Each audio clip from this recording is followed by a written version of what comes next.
ومن طرائف الأمور حدثني أحدهم يقول أن أحد اليهود جاء وهو كبير في السن، جاء إلى مسلم،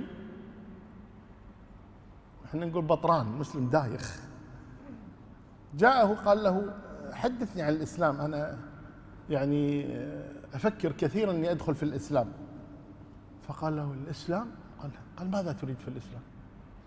إذا أسلمت ترى 5 صلوات في اليوم والليلة، ولازم تتوضأ وتقوم الفجر حتى لو نايم تأخر، وتروح المسجد تصلي، ولازم تغتسل إذا كنت جنب، وتجمع مال وبعدين تدفع الزكاة، وتصوم شهر كامل ما تأكل شيء ليل المغرب، وحج وجهاد، ممكن تموت ترى في الجهاد.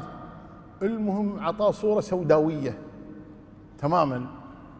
فهذا قال مشكور ما قصرت ومشى. في واحد يسمع فجاء إلى هذا المسلم الدايخ قال ماذا فعلت؟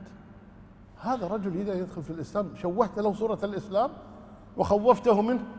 قال يا أخي هذا صار له 70 سنة يلعب وهذا، والحين بيدخل معنا الجنة، خليه يولي.